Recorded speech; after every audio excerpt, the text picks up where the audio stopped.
Graças a Deus, meus irmãos, que Jesus nos abençoe, nos ampare, nos inspire e que possamos celebrar juntos mais esse mês de aniversário do Grupo Espírita Fabiano de Cristo, a quem já trazemos aqui a nossa saudação e a alegria de poder participar, dessa festa em alguma medida.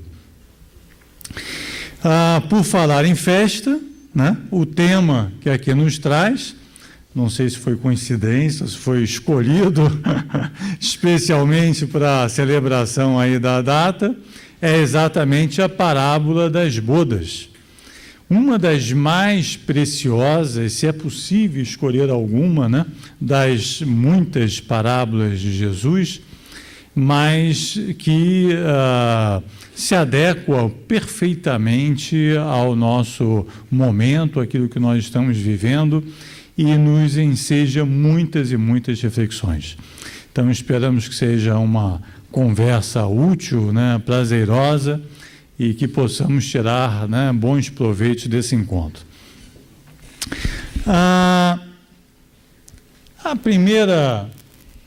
Primeiro aspecto aqui que nós gostaríamos de trazer, existem 42 parábolas nos 4 evangelhos. Não sei se os irmãos já tiveram a curiosidade de contá-las, mas são, por incrível que pareça, 42. Nem todas na forma de uma historieta, como essa que nós vamos ver aqui. Muitas vezes são pequenas comparações, por exemplo, o reino de Deus é semelhante a uma pérola colocada no fundo do oceano, ou um tesouro colocado no fundo de um terreno. Então, muitas vezes a parábola se apresenta numa pequena analogia, numa pequena relação para tornar a ideia mais fácil, de mais rápido entendimento. Mas outro aspecto curioso, além dessa diversidade, Jesus, e aí exercendo o papel de mestre, no pleno sentido do termo, no sentido de buscar 42 imagens diferentes para nos transmitir ideias que sejam proveitosas para o nosso aproveitamento, para o nosso aprendizado. Mais interessante ainda é que todas essas 42 parábolas, todas elas se referem a apenas um único tema, que é o do reino de Deus. E aí a qualidade do mestre se destaca, se salienta ainda mais, porque qual de nós seria capaz de encontrar 42 maneiras diferentes e igualmente memoráveis para falar de uma mesma coisa? Difícil, Haja criatividade. Você pensar assim, olha, agora aqui, imagine 42 formas diferentes de falar, de traduzir a mesma ideia. E essa ideia do reino ainda se torna mais e mais e mais importante para nós todos, porque Jesus diz aí, lá em Lucas, capítulo 4, versículo 43, que ele veio para pregar a boa nova do reino. Esse era o objetivo da sua vinda. Eu vim para pregar a boa nova do reino. É preciso que eu vá também às outras cidades para pregar a boa nova do reino, porque foi para isto que eu vim.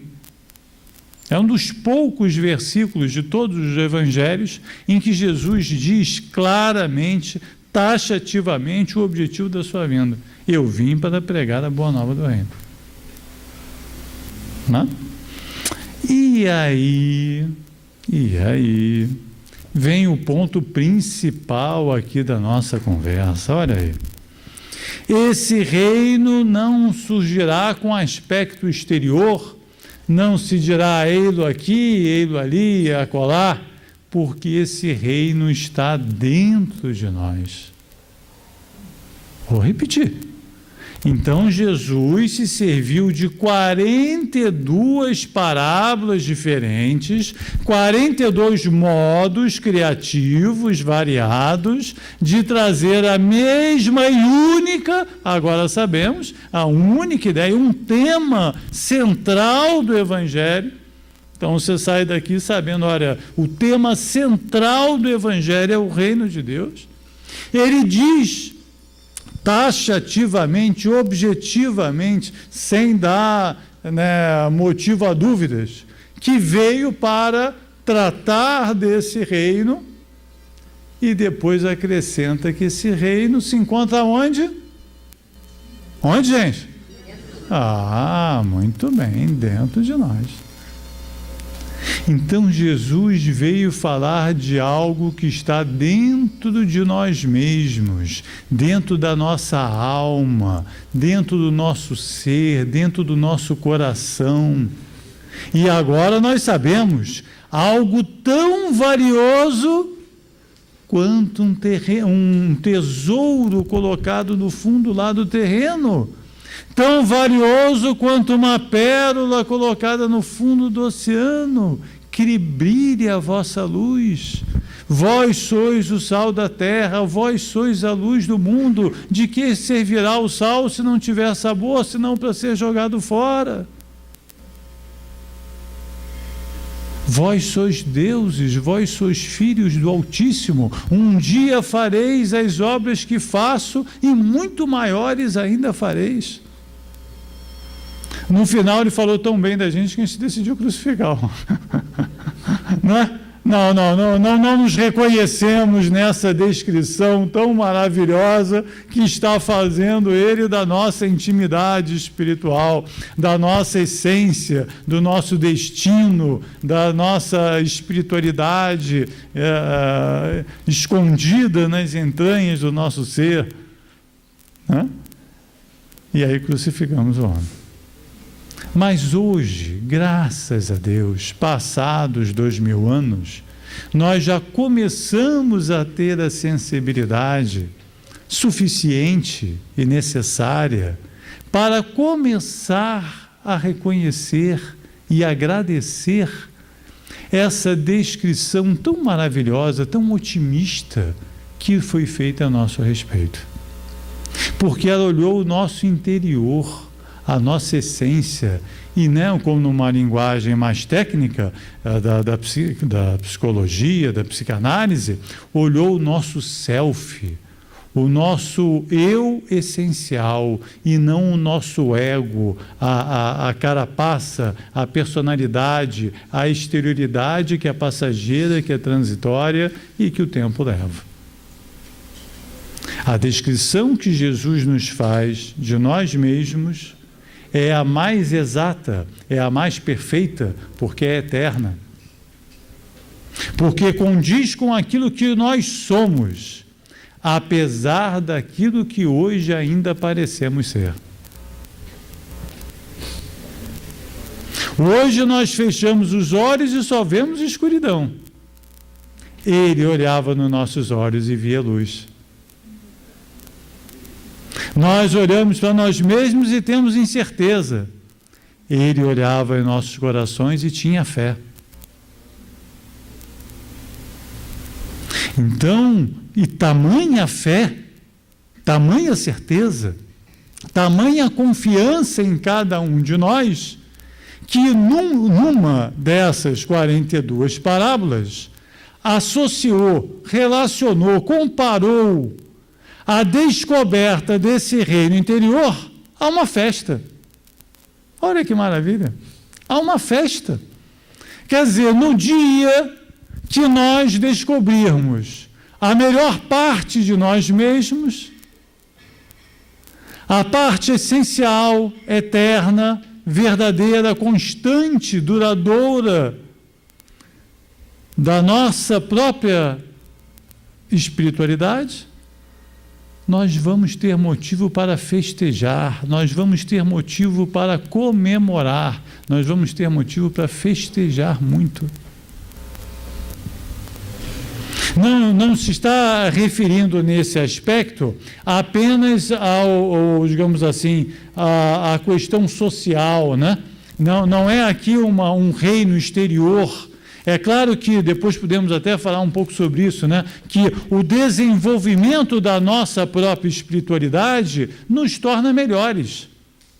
Revela a melhor parte de nós mesmos e, portanto, também socialmente nós nos tornamos melhores, mais produtivos, mais úteis, mais humanos, mais gentis, mais operosos no bem, mais verdadeiros, mais sinceros, mais amigos, mais fraternos, em todos os sentidos, mais estudiosos, mais trabalhadores, em todos os sentidos nós melhoramos. Então, a revelação, tirar a capa, né, da nossa luz interior, faz com que ela brilhe e com que ela se revele e revele aos outros o melhor de nós mesmos.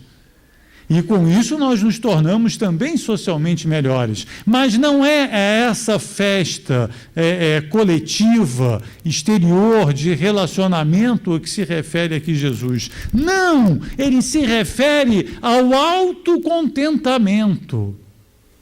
A possibilidade de olhar para si mesmo, de perdoar-se em relação a todos os seus desatinos do passado, em perceber que você já resgatou os seus erros todos, já reparou os seus erros todos, já colocou de novo todas as pedras no lugar, a tal ponto que você pode olhar para si mesmo e dizer: eu consegui, eu me refiz, eu posso olhar enfim para o espelho de cabeça erguida, porque se eu errei, eu paguei. Se eu prejudiquei, eu reparei. Se eu tropecei, eu levantei. Se eu desviei do caminho, eu corrigi. Corrigi o rumo, corrigi a rota e cheguei no meu destino. E hoje parece que para nós é tão difícil esse sentimento, essa percepção, né? Nós estamos, eu acho que principalmente hoje em dia, tão assoberbados, tão sobrecarregados pelo peso da vida lá fora e tão desconectados da nossa luz interior, que é como se eu estivesse falando aqui de uma fantasia, de uma obra de ficção, e não da nossa realidade mais essencial, daquilo que nós temos mais motivo para buscar. Quando se fala em fé, né? Eu tenho fé naquilo que Jesus ensina. Então tenha em si mesmo. Comece por acreditar-se. Comece por acreditar que pode ser melhor e diferente. Olha que coisa, um aspecto das Escrituras que a gente não costuma ver. As Escrituras começam com uma imagem do paraíso e terminam com uma imagem da Jerusalém celeste, da cidade celeste, de um novo paraíso, da reconstrução do paraíso. Nós provimos da felicidade e somos destinados à própria felicidade. A felicidade é nossa origem, nosso destino, nosso ponto de partida e nossa linha de chegada. Se nós temos um motivo de convicção que deveria fazer parte dos nossos movimentos, das nossas buscas, da nossa trabalheira, do nosso labor, nós somos destinados à felicidade. Nós nascemos e fomos criados para ser felizes. Todos nós. E aí sim, vale pensar também no aspecto social. A melhor felicidade, a felicidade total, aquela felicidade eterna, a felicidade utópica, a felicidade idílica, a felicidade absoluta, completa, definitiva, eterna e verdadeira, é uma obra coletiva. Imaginem o show de uma orquestra. um show de uma orquestra. Cada artista da orquestra ensaiou, treinou, repetiu a sua parte 1 milhão de vezes. E quando consegue tocar toda a sua parte, sem erro, dentro daquilo que está proposto e que o maestro orienta, é uma felicidade muito grande, porque, né, todos sabemos o esforço que deve ser para algum músico de uma orquestra sozinho tocar a sua parte sem erro e sem tropeço. Já é uma vitória muito grande. Mas, quando eles conseguem passar 2 horas tocando uma sinfonia, né? Uma sonata, uma peça clássica, sem erro, juntos o tempo inteiro, e quando chega ao final, o público aplaude, aquele esforço de concentração, de sincronia, de harmonia durante 2 horas seguidas, para que tudo saia contento e que o objetivo seja alcançado, a vitória né, a alegria é difícil de descrever, porque foi uma vitória obtida juntos. Agora imaginem nós todos, cada um tendo desenvolvido as suas possibilidades, as suas potencialidades, as suas competências, os seus tipos de inteligência, todas as suas riquezas interiores plenamente manifestas, trabalhando em conjunto para a felicidade total, geral, universal, e até o momento em que ela for alcançada. Essa é a promessa da cidade celeste, essa é a promessa, é a nossa linha de chegada da trajetória evolutiva. Uma felicidade que seja coletiva, produto de um esforço cooperado e universal. É como eu comparo sempre essa história a um quebra-cabeças. Imaginem, né? Que nós tivéssemos aqui um quebra-cabeças gigante, onde as peças tivessem pelo menos o tamanho suficiente para que uma pessoa de pé se colocasse sobre as peças, né? Então tinha que ser um tamanho razoável. E imaginem que cada cadeira aqui do salão fosse uma peça e tivesse uma pessoa em cima. Só que lugares vazios não dariam o efeito desejado. Apenas no final, quando todos os lugares estivessem ocupados e a última pessoa tomasse a sua posição, as luzes da sala se acenderiam com motivo de festa. Não adianta ter quase todos. Para a felicidade total e definitiva, é necessário que todos participem, que todos tragam a sua contribuição. E o que faz o Senhor? Chama sucessivamente a todos para o banquete, para o festim. Mas é preciso que o convite é feito, mas é preciso que cada um de nós acredite e faça o seu movimento. É preciso que, né, se quem quiser me seguir, que pegue a sua cruz e me siga. É preciso movimento próprio, é necessário o esforço próprio. A felicidade não se conquista por empréstimo. Aí é a parábola das virgens loucas e prudentes, né? A felicidade não se conquista por empréstimo. Não dá para terceirizar a felicidade. Ela é fruto do esforço pessoal, mas a promessa é firme, a promessa é segura. Se você fizer a sua parte, você vai alcançar. Inicialmente, a sua felicidade individual. E se você ajudar a puxar todos e a trazer todos para o banquete coletivo, em algum momento nós vamos ter a graça da felicidade coletiva, da conquista universal, da perfeição sideral.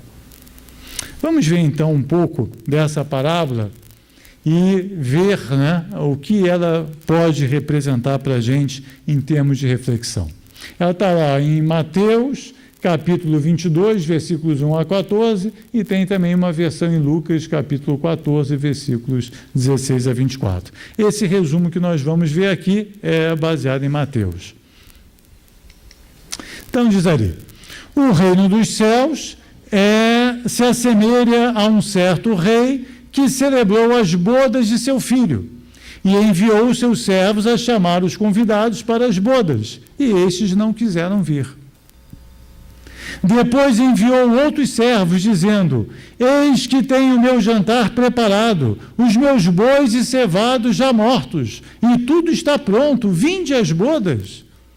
Porém, eles, não fazendo caso, foram, um para o seu campo, o outro para o seu negócio, e os outros, apoderando-se dos seus servos, os ultrajaram e mataram.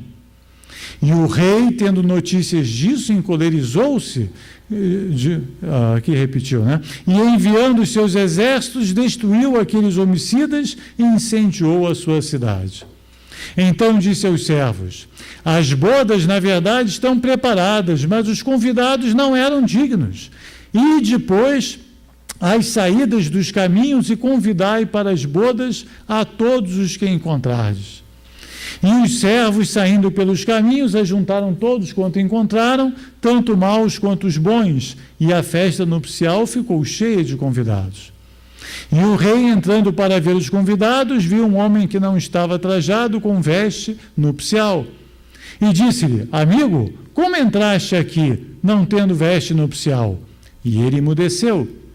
Disse então o rei aos servos: amarrai-o de pés e mãos, levai-o, lançai-o nas trevas exteriores. Ali haverá pranto e ranger de dentes, porque muitos são chamados, mas poucos os escolhidos. E foi essa última frase que ficou, né? Digamos assim, é a frase mais famosa da parábola, né?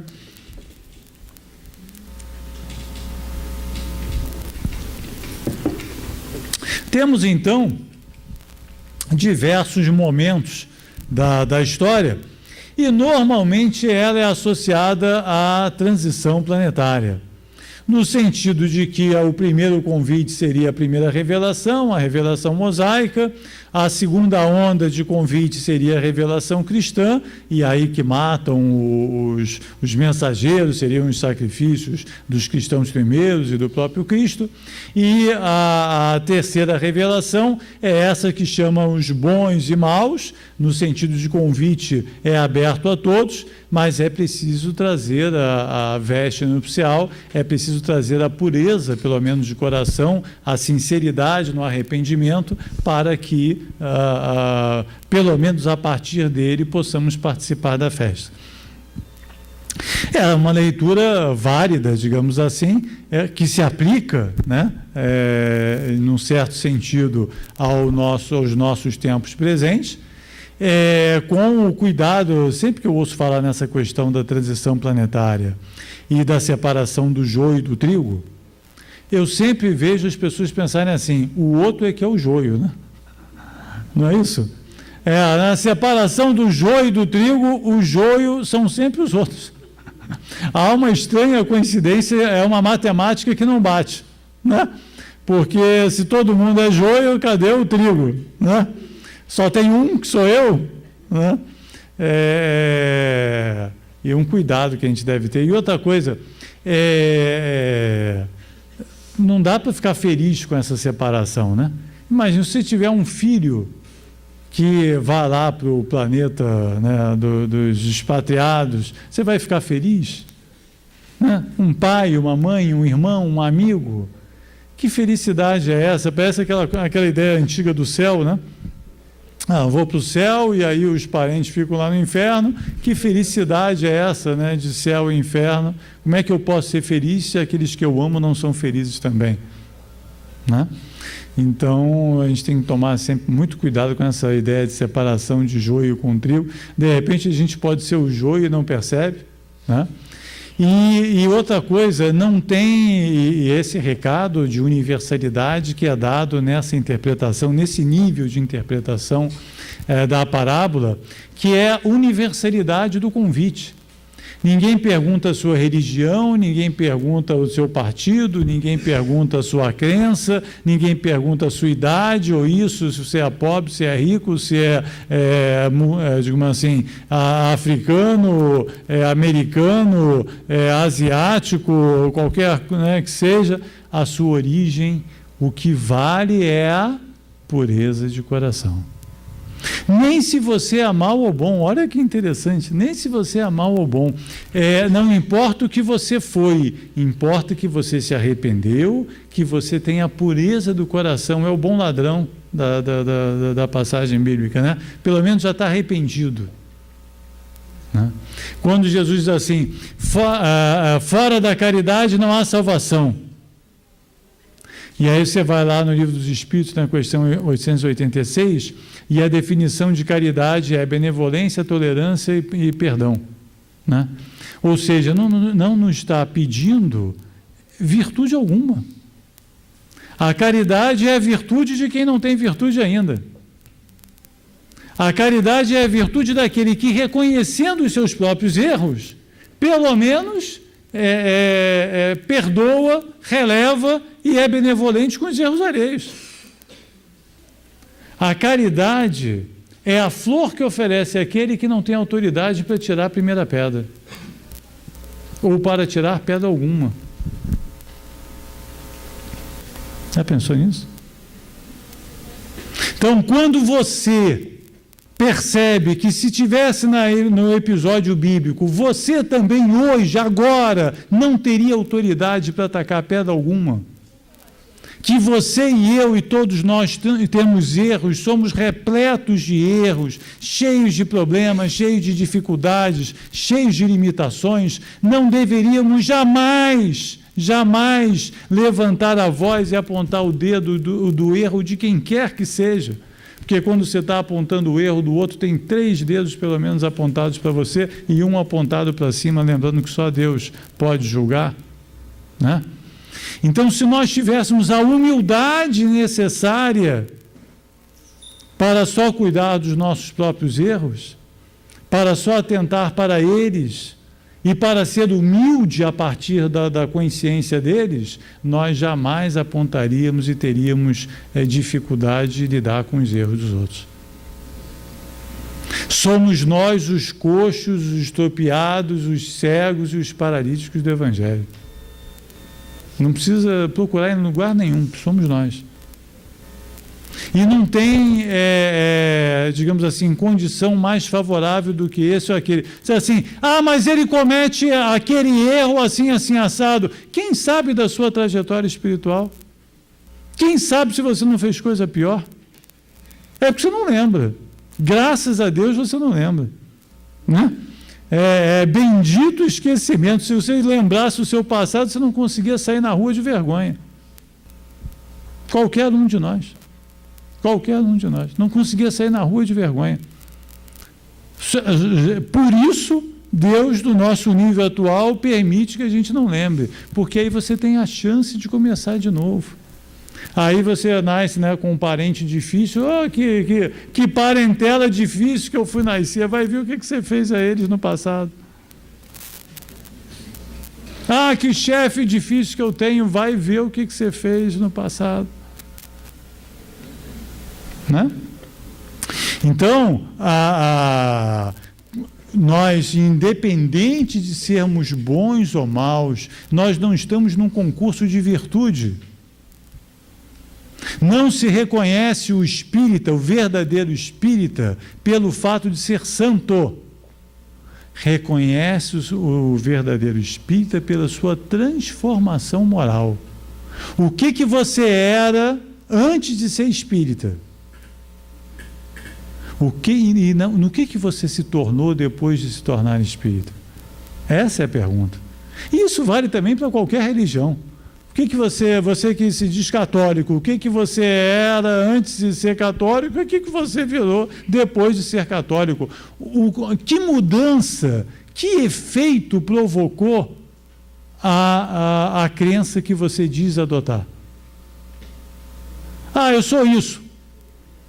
Quando chegar no plano espiritual, você acha que vai ter uma ficha perguntando, você é isso, aquilo, é essa religião, é esse credo? Não, vai perguntar o que você fez daquilo que você disse acreditar. Essa é a pergunta-chave. Então, a interpretação tradicional das 3 revelações, dessa última agora que se abre para todos, é um convite universal, é um convite que não faz juízo de valor, é um convite de amor e de perdão incondicional, que se faz a todos, sem distinção alguma. E cada um, tendo como juiz a própria consciência, é que vai fazer o seu autoexame e que vai ver aquilo que precisa se corrigir, aquilo que vai se melhorar, e vai se dar o tempo que for necessário para se corrigir, para melhorar, para progredir. Porque também ninguém é fiscal do progresso alheio, nem deve ser. Né?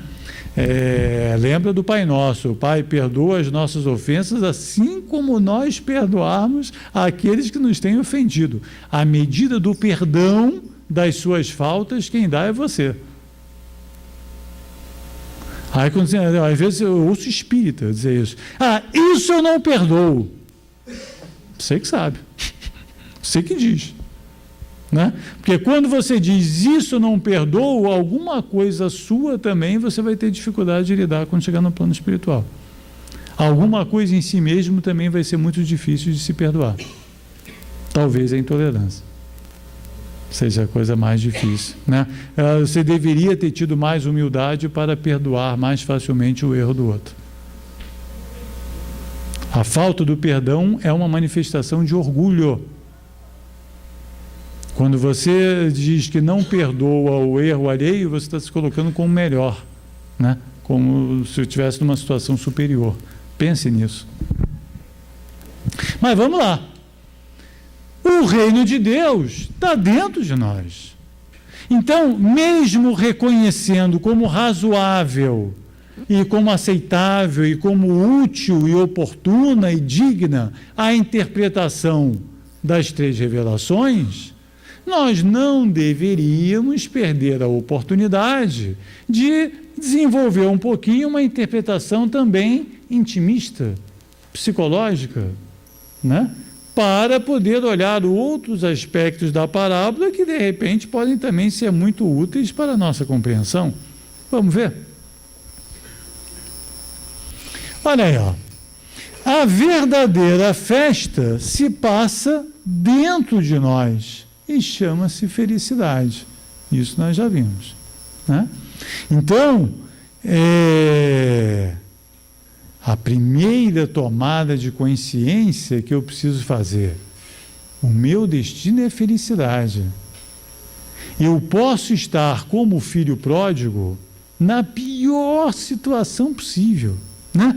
Pode ser que deu tudo errado, no trabalho, em casa, na minha autocrítica. Olha, nesse momento eu estou lá no fundo do poço e parece que tudo saiu dos trilhos. Mas eu não posso esquecer que essa é uma situação transitória. Eu não posso esquecer de que eu nasci e fui criado para a felicidade. E como vocês... Olha só, gente, vocês se lembram da parábola do filho pródigo? Ele que tinha uma boa casa, que tinha um bom pai, tinha uma situação confortável, no final ele estava esperando para comer a comida dos porcos. Olha a imagem que Jesus criou. Ele estava esperando para comer a comida dos porcos. Primeiro o porco comia, depois ele comia a sobra. Eu acho que não pode ter imagem pior do que essa, né? Aquela coisa assim, é o fundo do poço mesmo. Mas ele se levanta.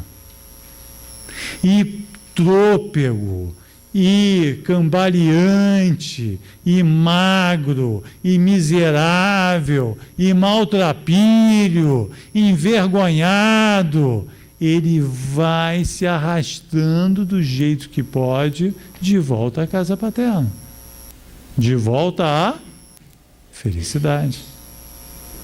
E o que acontece? Onde é que está o pai à espera dele?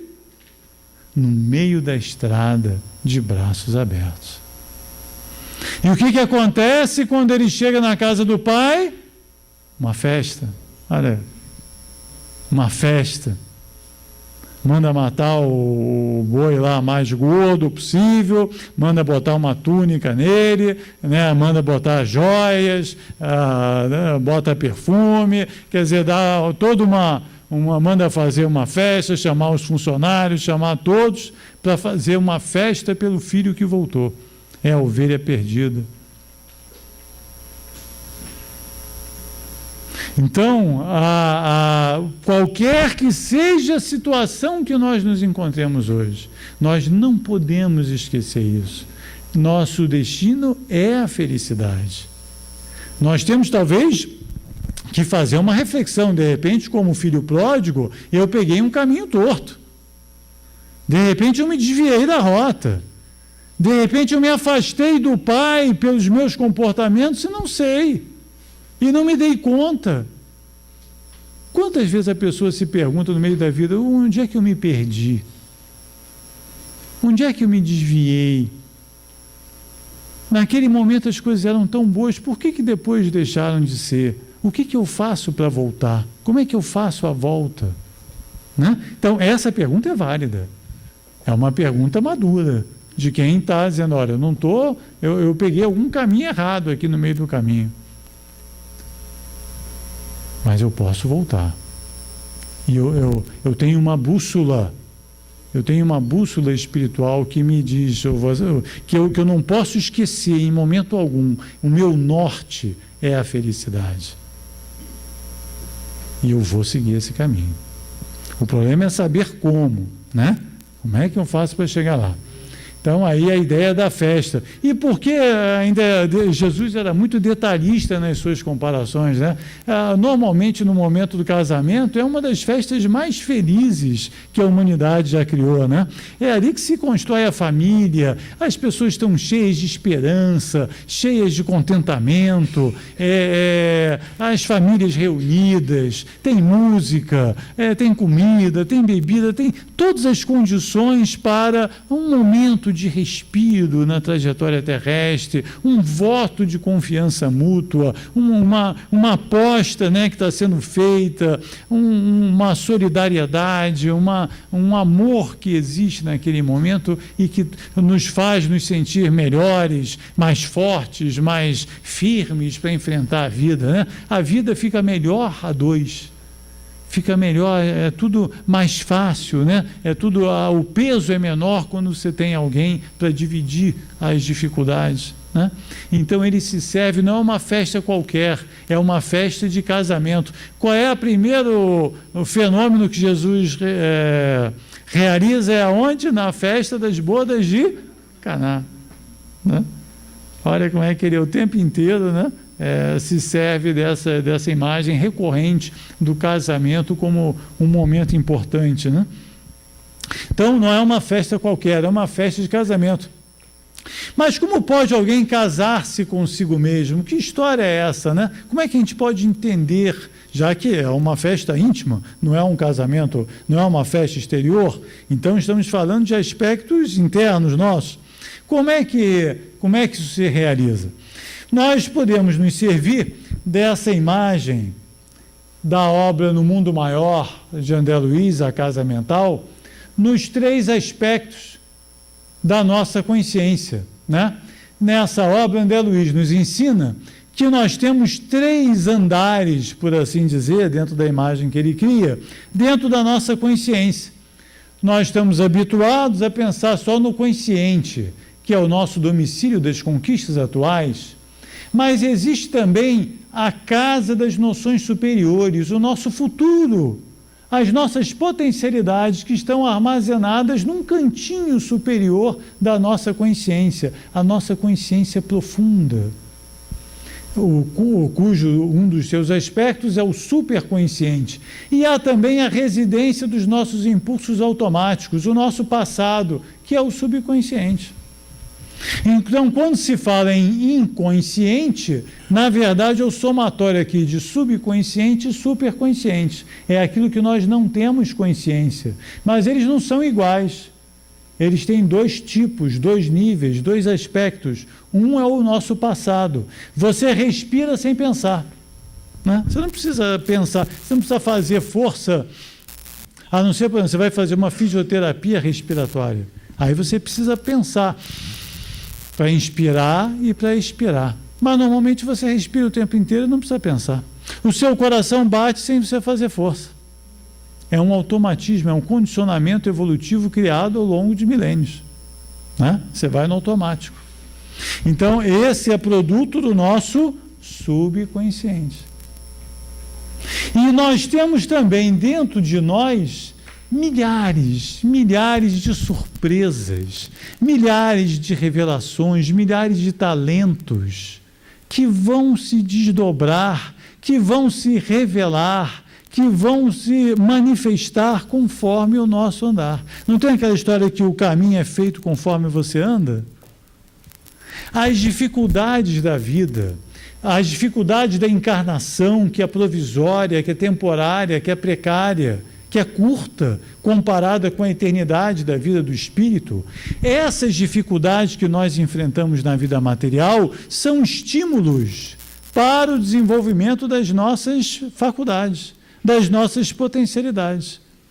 Todos os relacionamentos, todas as tarefas, as leituras, os dias, as experiências, tudo que nós vivemos tem um só propósito: o desenvolvimento das nossas faculdades, do nosso psiquismo, das nossas potencialidades.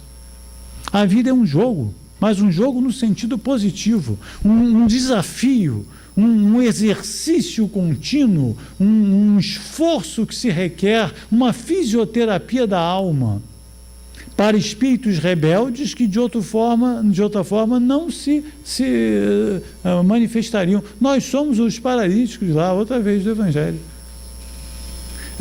Assim, se eu não tivesse fome, será que eu ia trabalhar? Talvez não, né?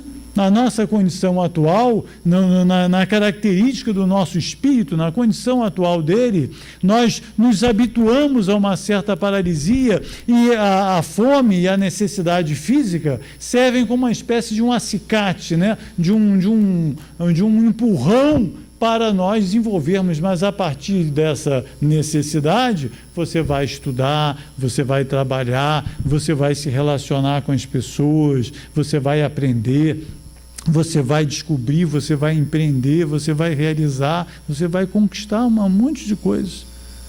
A partir de uma necessidade física, mas que aos poucos você vai se desenvolvendo, sem perceber. O reino dos céus cresce até quando o homem está dormindo, diz Jesus, né? Então, às vezes, sem que você se dê conta, você vai se tornando melhor e melhor a cada dia, né? Jung nos ensina que essa separação do consciente do inconsciente, que nos faz perder a lucidez da maior parte de nós mesmos, pode ser simbolizada com a ideia da queda espiritual, que está lá no Livro dos Espíritos, na questão 621 e 621A. Nós já tivemos mais consciência do que temos hoje. Olha só que interessante. Vou repetir, nós já tivemos mais consciência do que temos hoje. E nós perdemos a consciência das leis de Deus porque nós as desprezamos e as esquecemos. Claro que a ideia da queda, a historinha lá bíblica é um mito, é uma parábola, é um símbolo, é uma história numa roupagem mítica para traduzir um ensino mais profundo, né? E nós não podemos ler aquelas histórias no sentido literal, né?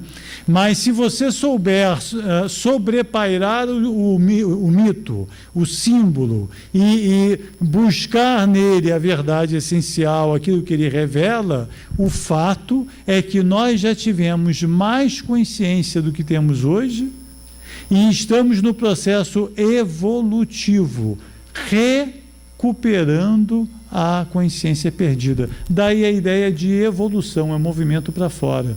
Daí a ideia de educação, é ajudar a trazer para fora. Daí o mito da caverna platônico, né? Quer dizer, nós nos encastelamos numa caverna e agora estamos redescobrindo que a vida verdadeira está lá fora, que há uma vida maior do que aquela que nós pensamos. Então, evoluir é recuperar consciência.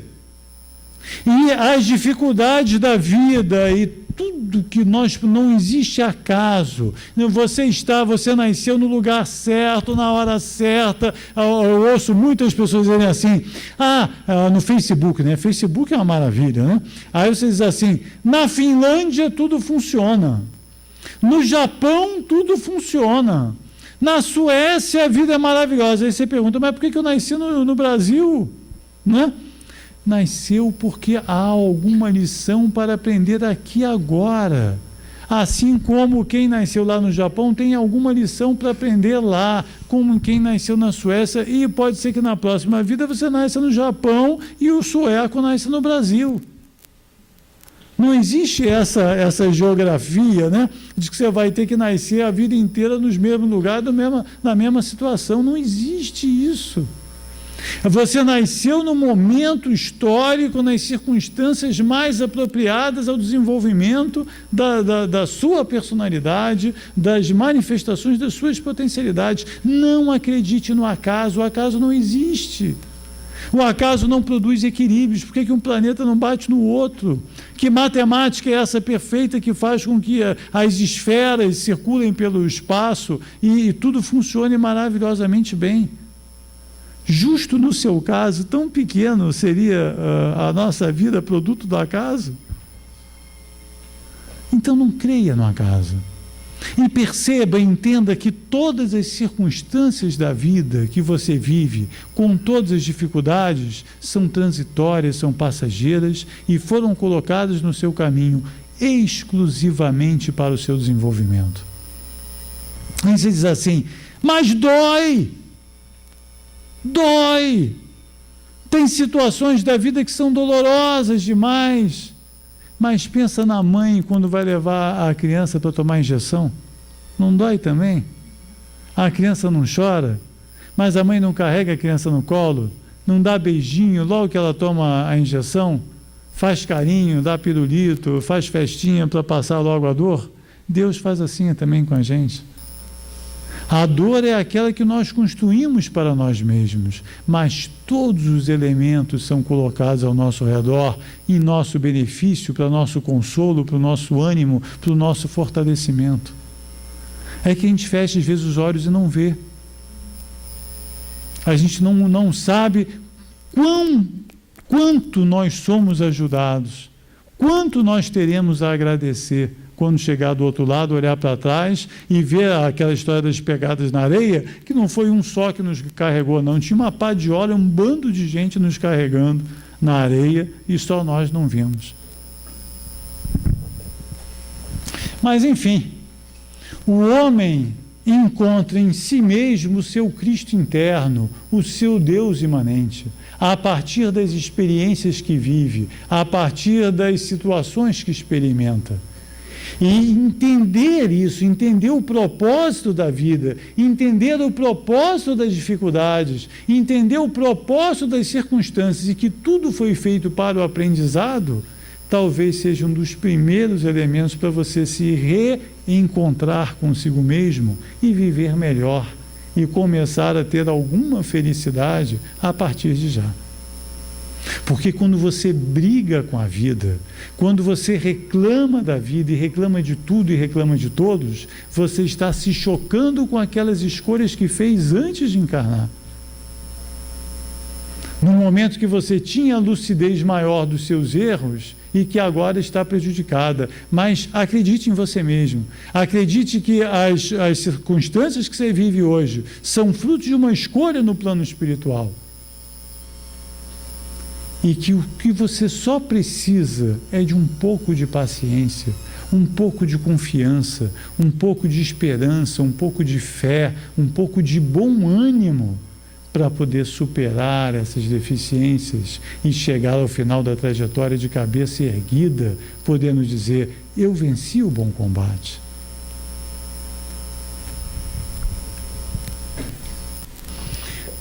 A nossa mente fragmentada nos leva à sensação de incerteza, insegurança, de dúvida persistente, à sensação de soledade, à sensação de vazio interior, de fraqueza, fragilidade, incapacidade, impotência, tristeza e apatia.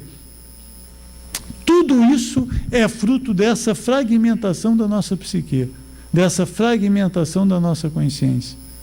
E na medida que nós desenvolvemos o nosso psiquismo, nós reencontramos a fé, a confiança, a coragem, a unificação com todo, a plenitude, a força, a eternidade, a competência, a realização, a alegria, a energia para enfrentar as dificuldades e superar tudo pela frente. Então é esse o lado que nós precisamos buscar, enfrentando de cabeça erguida as dificuldades e acreditando que elas são apenas degraus para um estágio superior de aprendizado. Quando o homem descobre que tem em si mesmo, quando descobre o que tem em si mesmo, dá-se uma festa interior. No momento que você descobre que é mais forte do que imagina, mais corajoso do que acredita, mais capaz do que imagina, aí sim você começa a sua festa interior. E poderíamos perguntar, e as recusas da história da parábola das bodas, como é que nós podemos interpretá-las do ponto de vista psicológico? E nós poderíamos dizer, quantas vezes a gente desacredita a si mesmo e desanima no meio da estrada? Quantas vezes nós já estivemos a um passo, isso acontece com tanta gente, a um passo da vitória e a pessoa para no meio? Quantas vezes? Tem uma história muito rápida aqui, de 1 minuto. O alpinista, no meio da noite, acha que não tem condições mais de continuar subindo e decide voltar, desistir da escalada. E aí ouve uma voz dizendo para ele: corte a corda. E ele não acredita, que eu vou cortar a corda, eu vou cair lá embaixo, vou morrer, não vou cortar corda nenhuma. E adormece e não corta a corda. No dia seguinte ele acorda, ele estava a 20 centímetros de um platô. Se ele tivesse cortado a corda, ele ia dormir sossegado num platô de chão maravilhoso, uma relva verde, isso com todo conforto. Passou uma noite infernal lá, pendurado na corda, acreditando que tudo estava perdido, simplesmente porque não acreditou no conselho que recebeu. Quantas vezes a nossa vida está assim? Se tivesse acreditado, ou talvez num conselho, Deus tem muitas vozes. Às vezes um amigo, um parente, um chefe, um colega de trabalho te diz a palavra que você precisa para enfrentar aquela circunstância, mas você não ouve. E finalmente, até que um dia, enfim, descobrimos que para sermos felizes, Deus não nos pede nada que não seja apenas um amor sincero e a pureza de coração. A receita da felicidade não é difícil. Se fosse difícil, Deus não seria pai, seria padrasto.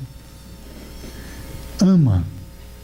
Corrige todos os teus caminhos com amor. Perdoa. Pede desculpas pelos erros cometidos. Abraça o irmão. Abraça aquele que errou contigo. Releva. Enfrenta. Acredita. Dá o passo à frente. Deus não quer a sua competência. Você não precisa ser um gênio para ser feliz. Você não precisa ser um santo para ser feliz.